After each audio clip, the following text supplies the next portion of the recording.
There's only one way to get to Sittwe, the largest city in Rakhine State, but it isn't easy. Security is tight and travel is restricted. The Burmese government has banned independent monitors and foreign journalists. Local reporters are censored. Our team, the first foreign crew to get here. The city was quiet, but it felt extremely tense. Until recently, Sittwe was almost evenly split between the Buddhist community and local Muslims, also known as the Rohingya. But the vast majority of Rohingya had gone. Several mosques had been razed, and this one badly damaged. We drove to the largest Muslim section of the city, called Narzi. It was home to 10,000 people. You can still see the brick foundations of people's houses, and there are bits of china and scraps of clothing lying around the place. But this community, this bustling community, has ceased to exist.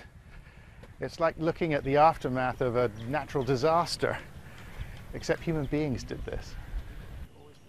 Members of the local Buddhist community picked their way through the rubble, looking for bits of metal or vegetable roots. It feels strange here, all this empty space. This was their village.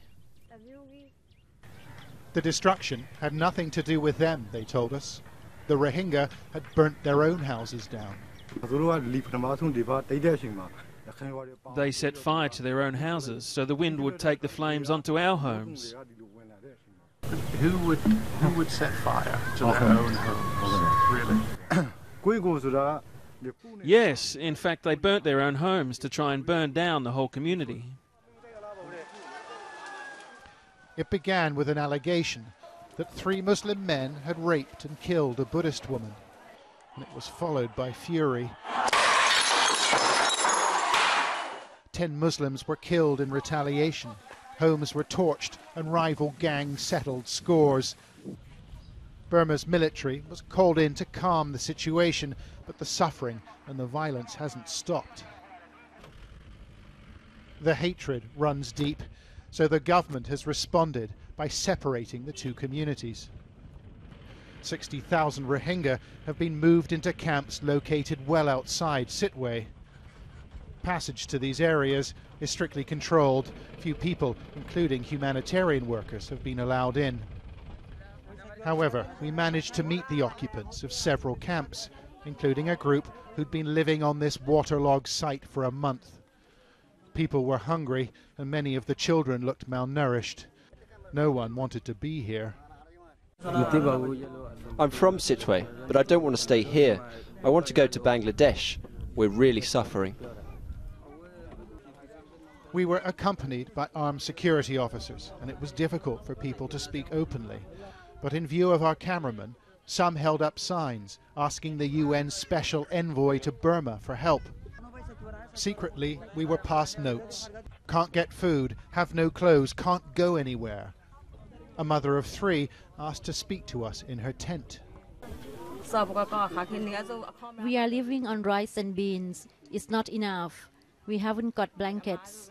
When we were in town, we could buy food for the kids, but now we can't. The occupants of these camps are not allowed to leave, and a return to their homes in Sittwe seems increasingly unlikely. It is a source of great anxiety, for few people here can support themselves. We have no jobs and our kids can't work. I used to run a shop in Sittwe, but I came here in the rain with nothing but my bare hands. No money, nothing.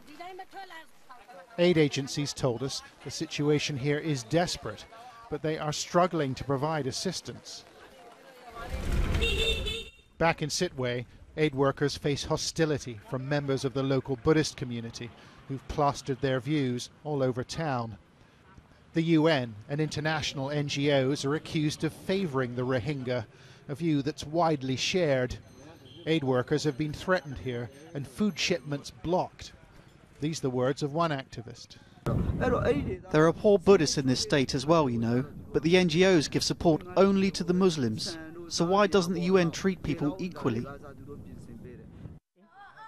8,000 members of the local Buddhist community were made homeless in Sitwe. The majority have taken shelter in city temples, although several were damaged in the violence. The conditions are cramped and uncomfortable, but there's enough food to go around. Yes, we've got the support we need, and local government's been helping us. But these temporary residents told us they're not prepared to live with the Rohingya again. The temple's abbot offered this bleak vision. I don't think people can coexist again. The Rohingya are extremists. They're very religious and they hate us. They would try and take revenge. That's what I think. There is little charity left in Rakhine State, and the Rohingya have few friends here. No politician seems willing to support them. No wonder then that many are dreaming of escape, of reaching these islands off the coast and finding passage abroad. And there seems little alternative at the moment, for a life in a waterlogged camp is nothing to live for. This is Channel 4 News in Rakhine State, Burma.